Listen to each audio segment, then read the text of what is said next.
कैसे? क्या कहेंगे नई जिम्मेदारी आप पर? सर देखिए, हमने सबसे पहले सोलिटर का नाम ही सोच समझ के रखा है। इसका मतलब होता है कुछ रतन या कुछ यूनिक या सब कुछ। और हमारे सर ग्रुप का, हमारे सोलिटर ग्रुप का मकसद ये है कि देश का जो बच्चा होता है सर, वही आगे देश का भविष्य होता है। तो उन्हीं के लिए सर शिक्षा और हेल्थ केयर सेगमेंट में हमें काम करना है। यही हमारे देश का उद्देश्य है। और सभी 20 के 20 मेंबर ने मुझे मिलके ये रिस्पॉन्सिबिलिटी दिया है, तो मैं पूरी कोशिश करूंगा इस पे खरा उतरूं सर। सर आप सीए हैं। आपके ही सीए ने एक बार कहा था कि जो सीए होता है वो ज़्यादा पढ़ा लिखा होता है और उसके पास समय नहीं होता। कैसे समय निकालेंगे आप? सर देखिए, समय निकालना पड़ेगा सर, और समय निकालने से ही निकलता है। अब दिन में 24 घंटे ही अंबानी के पास है, दिन में 24 घंटे ही हमारे पास है सर। तो अगर हम अंबानी साहब को कहीं पे बुलाएंगे और हम उनसे पूछेंगे कि आप समय कैसे निकालेंगे, सर समय उनको निकालना पड़ेगा और समय हमें भी निकालना पड़ेगा सर। सभी तभी देश बदलेगा, तभी देश का भविष्य बदलेगा सर।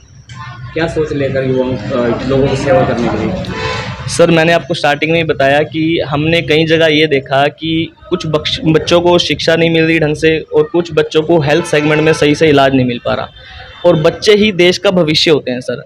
तो यही सोच लेकर हमने रोटरी पानीपत सोलिटर क्लब बनाया है। इसी के बेस पे हमने, यही हमारा सेगमेंट और यही हमारी मोटा मोटी थीम रहेगी 90% की एजुकेशन और हेल्थ केयर सेक्टर में काम करें सर बच्चों के लिए। यही काम अगर सरकार करती तो क्लब बनाने की जरूरत ना पड़ती। नहीं सर, ऐसा नहीं कह सकते। सरकार अपने अपने अपने लेवल पे सरकार भी काम कर रही है, लेकिन सर एक प्रोसीजर होता है कि सरकार से वो काम आने में जहाँ पे 2 महीने लगने हैं, तो हमारे सामने वो चीज़ हो रही है, तो हम उसको 1 या 2 या 5 दिन में करने की क्षमता रख सकते हैं। तो सरकार के साथ साथ हमें भी समाज को मोरल ड्यूटी है, समाज की मोरल ड्यूटी है कि वो भी इन चीज़ों के सर तत्पर रहे सर और आगे बढ़े। सर मेरा नाम सीए गौरव तीजा है। सेक्रेटरी बनने जा रहा हूँ और गौरव सर प्रधान बनने जा रहे हैं। और ये जो कार्यक्रम है ये हम नहीं कर रहे, ये परमात्मा हमसे करवा रहा है। और कहते हैं कि दान देना या कुछ काम करना तो वो हमारे हाथ में नहीं है, हम कुछ नहीं है, परमात्मा करवा रहा है और वो रोटरी के थ्रू करवा रहा है। इतनी बड़ी संस्था है, इसमें हम एक नया क्लब बना है पानीपत रोटरी सोलिटेयर। उसमें हमने लगभग अभी 20 से 25 मेंबर्स हैं, जिसमें सभी ने मिलकर थोड़ा थोड़ा कंट्रीब्यूशन करके हम यहाँ पे शुरुआत कर रहे हैं प्रोजेक्ट की। क्या ज़रूरत पड़ी कि नया क्लब बनाने की? सर ज़रूरत पता है क्या, हमें नए पर्सन, नए मेंबर्स, नए यूथ को लाने के लिए ना, वहाँ पे कोई एक पर्सन चाहिए जो नए यूथ को अट्रैक्ट कर सके। रोटरी में अभी सभी जो है पुराने, मैं ये नहीं कह, बहुत एक्सपीरियंस है, उन्हीं से हमें सीखने को मिलेगा। पर साथ साथ यूथ जब आएगा तो वो एक नई चीज़ें, इनोवेशन लेके आएगा, वो हम थोड़ी थोड़ी लाने की कोशिश कर सकते इसमें हैं। ज़्यादातर सीए नहीं सर, समझ सकते हैं कि नहीं, है। इसमें केवल 3 सी है, बाकी जो है सभी जो है नॉन सी है। इनफैक्ट डॉक्टर्स भी है, तो अलग अलग फील्ड के हैं, बिजनेसमैन बहुत सारे हैं।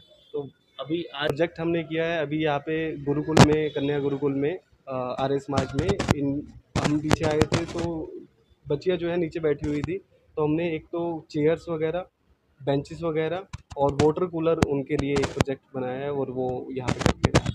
इस पे छेड़नी चाहिए। इनफैक्ट जो मैं कहता हूँ कि वो जो पंजाब की साइड से वो नशा चला था, वो हरियाणा की साइड बहुत आ चुका है। वो कंट्रोल करने की हम कुछ ना कुछ, तो हम कुछ पहल उसमें भी प्रोजेक्ट में स्टार्ट करेंगे।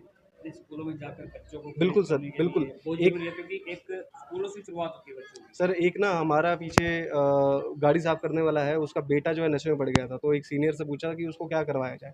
तो उन्होंने कहा कि इसको ना कहीं बिज़ी करो। नशे को छोड़ने के लिए दिमाग को कहीं न कहीं बिज़ी करना पड़ेगा। हम 2 चीज़ें साथ-साथ करेंगे। पहले तो जो छोटे या गवर्नमेंट स्कूल में या जहाँ पे रिसोर्सेज़ नहीं है, वहाँ पे एंटरप्रेन्योरशिप को बढ़ावा देंगे। सो दैट जो छोटे-छोटे हैं ना, चाहे वो मेहंदी करना, चाहे अगर वो उस साइड दिमाग करना स्टार्ट हो जाएगा, जब मेरा दिमाग बिज़ी हो जाएगा ना, तो नशा अपने आप छूट जाएगा।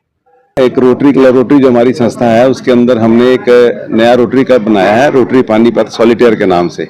पानीपत में पहले 8 रोटरी क्लब थे, तो क्योंकि मेंबर्स बढ़ रहे हैं, लोगों और मेंबर जुड़ रहे हैं, तो मेंबर्स को बढ़ाने की दिशा के अंदर रोटरी इंटरनेशनल खुद ही कहता है कि नए क्लब्स बनाए जाएं, नए मेंबर्स जोड़े जाएं। तो हमारे कुछ नए मेंबर्स जुड़े थे साथ में, तो हमने एक नया रोटरी क्लब बनाया, रोटरी पानीपत सॉलिटेयर। तो उसका आज हमने स्टार्ट किया है उसके लिए, और आज उसकी हम स्टार्टिंग कर रहे हैं। उसका चार्टर आज हमें मिल जाएगा। हमारे पास डिस्ट्रिक्ट गवर्नर रंजीत भाटिया जी हैं, वो हमें चार्टर देंगे उसका आज। और उसके अलावा आर्य समाज के अंदर जो कन्या गुरुकुल है, इसके अंदर इसकी बड़ी अच्छी एक स्टार्ट हुआ है और इसका शायद ओपनिंग 10 तारीख को है। तो हमने उसी गुरुकुल के लिए यहाँ पे कुछ बच्चों के लिए स्टडी चेयर्स और बेंचेस दिए हैं और एक यहाँ पे वाटर कूलर लगवाया है। हमारे क्लब का मेन उद्देश्य है हम एजुकेशन और हेल्थ, एजुकेशन ही है जो आगे बच्चों को आगे ले जाती है। तो हमारा मेन जो चीज़ है वो हम एजुकेशन पे ध्यान देंगे, बच्चों को शिक्षा पे, उनकी बुक्स पे, स्कूलिंग पे, हायर एजुकेशन पे और मेडिकल फैसिलिटीज़ में जो लोग लाचार हैं, जिन पे इलाज के पैसे नहीं हैं, उनके लिए कुछ करेंगे और कोशिश करेंगे। जैसे आजकल किडनी प्रॉब्लम बढ़ रही है तो लोगों का डायलिसिस के भी पैसे नहीं होते, जान बचानी है तो वो भी ज़रूरी है। तो हमारा एक उद्देश्य है कि हम एक डायलिसिस मशीन भी हम कोशिश करेंगे इस साल में भी।